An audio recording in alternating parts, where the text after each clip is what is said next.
ইসরাফিল সিংহায় ফুঁক দাও।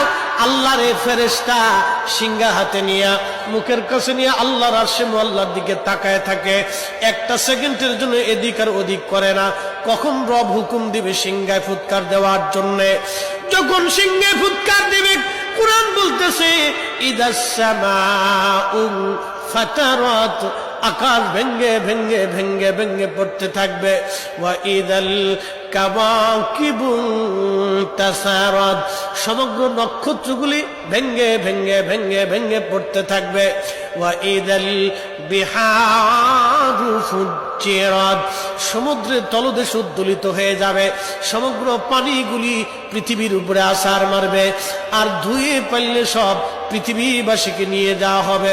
ওয়া ইদাল কুবুরু বুসিরাত, কবরের ভিতরে যাহা আছে সব আমার মালিক আমার রব বের করে দিবে।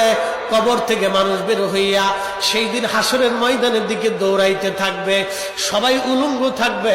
কিন্তু আমার নবীকে আল্লাহ ৭০,০০০ ফেরেশতা বেষ্টন করাইয়া জান্নাতের পোশাক পরাইয়া মহাসম্মানে ফেরেশতারা মিছিল দিয়ে দিয়া আমার নবীকে হাসরের ময়দানে মাকামে মাহমুদে বসাবে।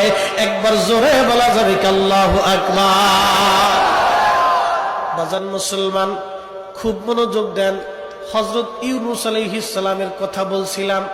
মাছের পেটের ভিতরে ইউনূস, চিন্তা করলেন মরে গেলাম না বেঁচে আছি। লাড়াচাড়া দিয়ে দেখলেন না বেঁচে আছি। দাঁড়ায় গেলেন খোদার পয়গম্বর, দাঁড়ায় যাইয়া সেজদার মধ্যে পড়ে গেলেন। মাছের পেটের মধ্যে সেজদার মধ্যে পড়ে বলতেছে লা ইলাহা ইল্লা আনতা সুবহানাকা। বিপদের দোয়া, কঠিন মুসিবতের মধ্যে যদি পড়ে যান তাহলে খতম ইউনূস এই দোয়াটা খতম দিতে থাকবেন। আল্লাহ যখন ইউনূস আলাইহিস সালাম এই জিকির শুরু করলেন, ইউনূসের এই জিকির আর ওই মাছের পেটের মধ্যে রইল না। এই জিকিরটা চলে গেল আরশে মুআল্লাতে। সুবহানাল্লাহ বলা যাবে। আরশে মুআল্লার পাশে এই জিকিরগুলি চারপাশ দিয়ে ঘুরতেছে।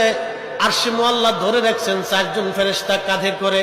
এই ৪ জন ফেরেশতা আল্লাহকে ডাক দেবে, বলে রব, আপনার বান্দা ইউনূস তিনি জীবনে ভালো অবস্থায় থাকার সময় আপনার জিকির করেছে।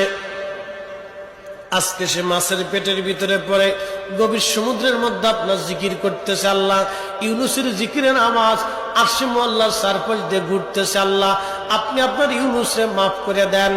আল্লাহ নবী বলেন উম্মত রে, ওই সময় যদি ইউনূস সেজদার মধ্যে পড়ে এই দোয়া না পড়তেন তাহলে কিয়ামত পর্যন্ত আল্লাহ ইউনূসকে মাছের পেটের মধ্যে ওইভাবে রেখে দিতেন।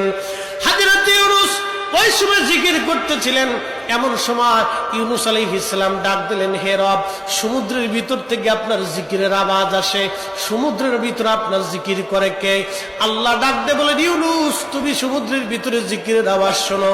সমুদ্রের পানি আমার জিকির করে, সমুদ্রের কঙ্কর আমি আল্লাহ জিকির করে, সমুদ্রের পাথর আমি আল্লাহ জিকির করে, সমুদ্রের বালুকণা আমি আল্লাহ জিকির করে, সমুদ্রের মাছ আমি আল্লাহর জিকির করে, সমুদ্রের শ্যাওলা আমি আল্লাহর জিকির করে, সমুদ্রের নিচে গাছ আমি আল্লাহ জিকির করে, সমুদ্রের নিচের পাহাড় আমি আল্লাহ জিকির করে। ওই জিকিরের আওয়াজ ইউনূস রে তোমার কানে লাগতেছে। আল্লাহ